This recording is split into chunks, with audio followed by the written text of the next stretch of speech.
Talk about population over the weekend, a lot of talk about growth and spending in the Dubai budget this morning, and tying in to both, Cooper Fitch has just put together its salary guide for 2026, giving us first look in the studio this morning. Behaviour we encourage. The CEO of Cooper Fitch, Dr. Trefor Murphy. It's lovely to see you, Trefor. Good morning. Yeah, good morning, Brandy. Okay. Very quickly, let's start by recapping what we saw in 2025. What number did we come out in the UAE for salary rises? So we were projecting a 0% increase, but we come in with the 2.6% increase in the UAE. Why better than expected? This is a survey of organizations telling us what they're going to do with salaries. I'd say there was a bit of a realization kicked in. The reality is you need to keep your performers. Still nominal 2.6% is not so bad. Okay.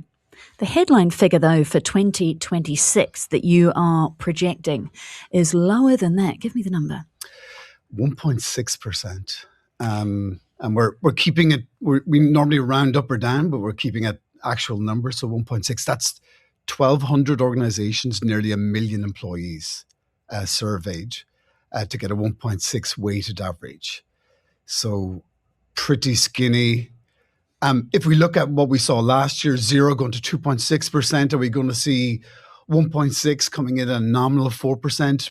Possibly, but 1.6% is what the organizations surveyed, that sample group, are reporting back. Okay. That feels low. Given the projected economic growth, central bank expecting to see about 5.5%, just under percent growth this year for the UAE this year, IMF around the 5% mark. Given that very punchy Dubai budget that we're talking about this morning, why is it so low?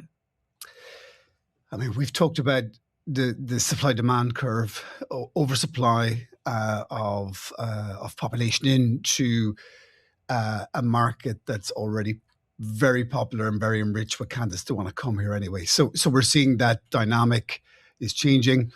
What we're also seeing is probably a slightly new phenomenon, is that when these people are coming in to do jobs, that they are being paid new entrants to the UAE salaries slightly lower than experienced people in the UAE, which is a very different or a new phenomenon for us in terms of what we've seen.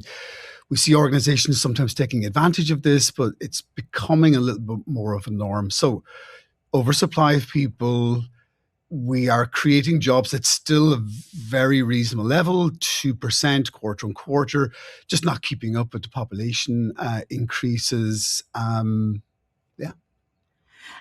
central bank is predicting about 1.5% inflation for the UAE overall this year. Emirates MBD about a percentage point more than that, just under. But Dubai inflation came in at about 3.5% for October. Yeah. Does this mean in real terms that some people are going to effectively be getting a pay cut? I guess in simple terms, well, it's not a pay cut, but it's less money in the black after paying for all your expenses, for sure. Last time when we spoke about a weighted average of a 0% increase for the UAE, it was not a very popular report. We got a lot of people coming back to us saying this is quite a negative news story, and it's the facts, it's the data that we've received. It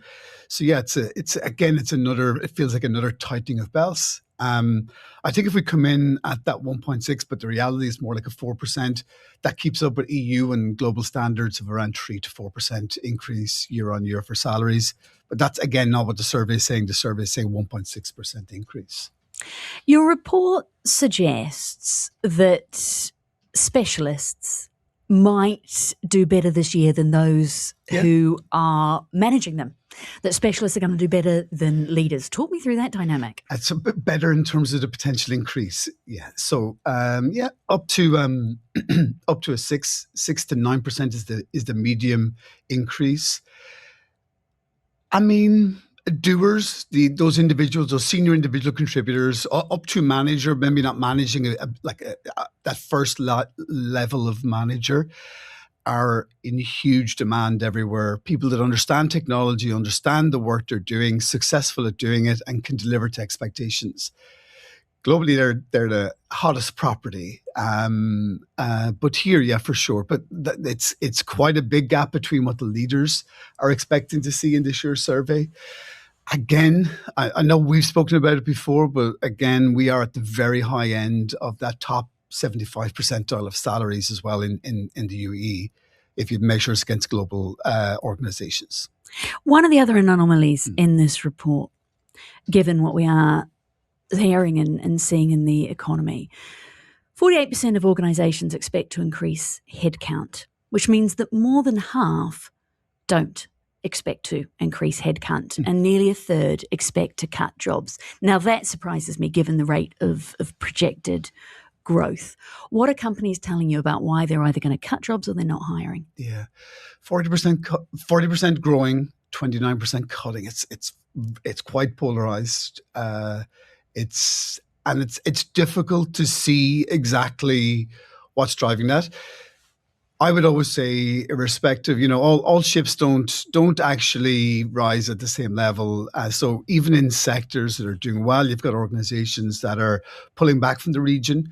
Even in construction and real estate, which is booming at the moment, we've got organizations, some of them international organizations, a lot of them local, who are pulling back from growing their teams in the UAE to focus maybe on a different country or a different area. So that contraction is going to be within these numbers. And then even within, and then there's sectors that are doing very well, and then there's sectors that are not doing well.